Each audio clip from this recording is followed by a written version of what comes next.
O nome Saulo significa o grande. O nome Paulo significa o pequeno. Ao fazer esse filme, aprendi a mudar uma pequena e minúscula letra, para que possamos nos tornar grandes aos olhos de Deus. Mas isso exige que sejamos pequenos, se quisermos ser grandes. Esse é o caminho dos santos. Esse é o caminho do sagrado. E é assim que Saulo se tornou São Paulo. O chamado vem quando menos esperamos. Eu me lembro do meu chamado vividamente. Eu tive a seguinte experiência. Aos 19 anos eu estava num cinema, na minha cidade em Mount Vernon, Washington. O filme acabou, e lá na escuridão, com a minha única companheira, minha bola de basquete, na poltrona ao lado, eu tive uma sensação no coração. Me fez pensar que eu deveria ser um ator, que foi para isso que Deus me criou, que era isso que Ele queria de mim. Sim, minha sensibilidade racional interferiu. Eu não sabia nada sobre atuar, sem agente, sem empresário. Eu não consigo decorar os textos. Ainda assim, uma inspiração veio. Eu tinha um chamado. Mais à frente, na primavera de 2000, me foi oferecido o papel de Edmund Dantes no Conde de Monte Cristo. Foi uma nova adaptação do clássico Dumas, um período muito estressante. Pela primeira vez na vida eu senti o que é ser um ator principal. E eu me deparei com aquilo que eu almejava alcançar por tanto tempo, mas não tinha paz. Tudo nesse filme foi uma batalha. Meu personagem, Edmund Dantes, está preso injustamente. Tanto no livro quanto no filme, ele escreve com uma pedra na parede: Deus me fará justiça. Contudo, contra ele, aquele homem solitário se compromete a se libertar e vencer o mal, incluindo o mal que vive nele. Há uma cena maravilhosa entre Edmund e outro prisioneiro, um sacerdote, interpretado pelo grande Richard Harris, numa profunda depressão. Em um momento de total desespero, quando o sacerdote está no chão à beira da morte, ele se dirige a Edmund e diz sua lição final: Não cometa um crime pelo qual você está sendo condenado. Lembre-se do que Deus diz: a vingança é minha. Eu olhei para baixo e disse: Mas eu não acredito em Deus. E ele diz para mim: Isso não importa, Edmund.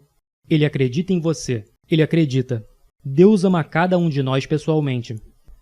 E Ele está lá para nós, mesmo em nossos momentos de maior desespero. Depois de gravar Monte Cristo, inexplicavelmente eu recebo uma ligação de Mel Gibson. Meu agente não ligou, meu empresário não ligou, e eu não conhecia Mel Gibson. E eu não estava tentando conseguir esse papel, porque ninguém sabia que ele tinha um projeto em andamento. Mel Gibson. Ele quer que eu faça o papel de Jesus Cristo. Ele quer o cara com as iniciais de JC, que a propósito tinha 33 anos, para interpretar Jesus Cristo. Isso é uma coincidência? Eu não acho que seja. A sua vida é uma coincidência? Ou seria uma oportunidade? Talvez alguns de vocês estejam deprimidos agora, ou confusos, incertos sobre o futuro, feridos, mas não é o momento de desistir, nem de se dar por vencido. Quando eu estava lá em cima na cruz do Calvário, aprendi que em seu sofrimento estava a nossa redenção. Lembre-se que o servo não é maior que o mestre. Cada um de nós deve carregar nossa própria cruz. Existe um preço pela nossa fé, pelas nossas liberdades. Eu fui literalmente açoitado, chicoteado, crucificado, atingido por um raio. Sim, cirurgia de coração aberto. É o que acontece depois de 5 meses e meio de hipotermia. Um dia, durante as filmagens, meu braço estava preso numa viga pesada. Então alguém me puxou para outra direção. Meus músculos torceram e meu ombro foi deslocado. Eu caí no chão, fui de cabeça na areia. E essa cena permaneceu no filme. Mais adiante, no filme, o próprio Jesus experimenta o deslocamento de seu ombro. Bem, agora eu sei como isso é sentido. Todos os dias eu tive que levantar essa madeira. Foi como uma penitência. Meu ombro estava rasgando, ficando em carne viva. E hora após hora, ficava cada vez mais pesado. Mas se isso tivesse sido filmado no estúdio, você nunca teria visto essa performance. Esse sofrimento fez a minha performance. Assim como o sofrimento faz as nossas vidas. Alguns de nós nesse momento, e vocês os conhecem, se agarram a um falso cristianismo, de palavras bonitas. Eu chamo isso de Jesus feliz. E a glória. Pessoal, houve muita dor e sofrimento antes da ressurreição. E a sua caminhada não será diferente. Então abrace sua cruz e siga em direção ao seu objetivo. Eu quero que você entre nesse mundo pagão. Eu quero que você entre nesse mundo pagão e confesse descaradamente sua fé em público. O mundo precisa de guerreiros orgulhosos, animados por sua fé. Guerreiros como São Paulo e São Lucas, que arriscam seus nomes e suas reputações para levar sua fé, seu amor por Jesus ao mundo. Deus está chamando cada um de nós, a cada um de vocês, para fazerem grandes obras. Mas quantas vezes nós não respondemos e ignoramos sua voz como se fosse um devaneio mental?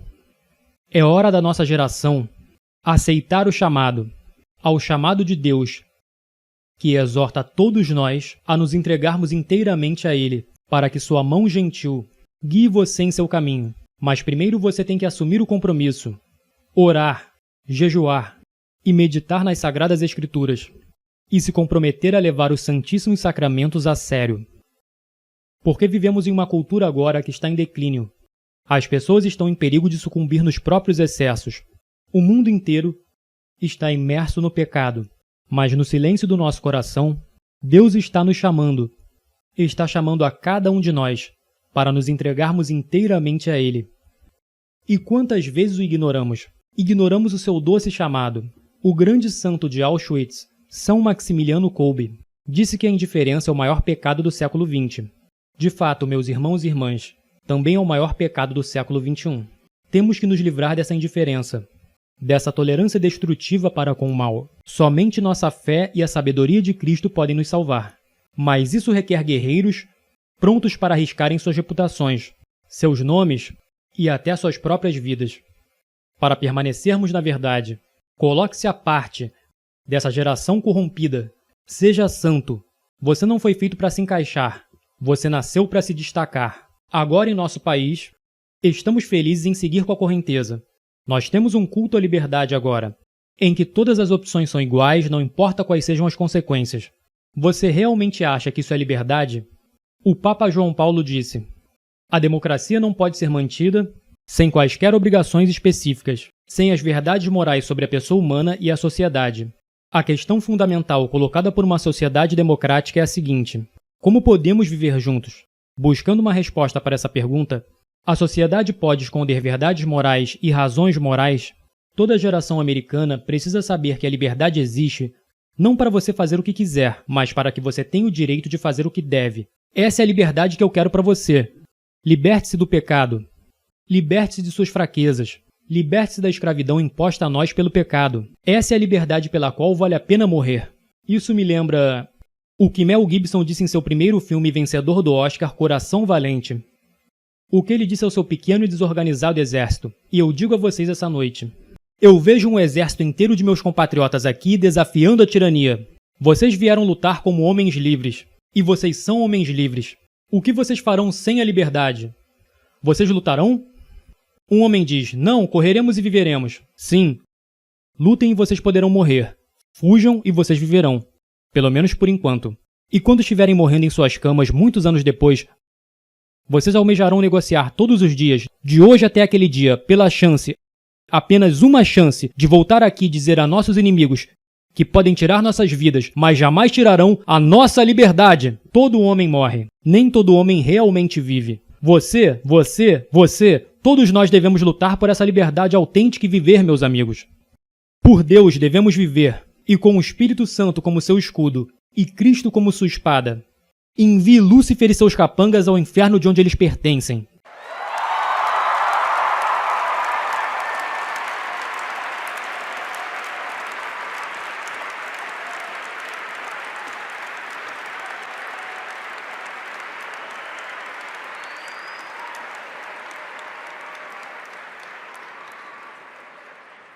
Saulo significa o grande. O que Paulo significa? O pequeno.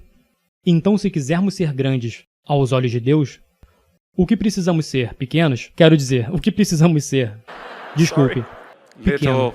Que Deus ame e proteja todos vocês e os guie por todos os dias de suas vidas. Eu não posso te ver agora, mas mal posso esperar para te ver no céu. Amo vocês, que Deus abençoe. Lute firme.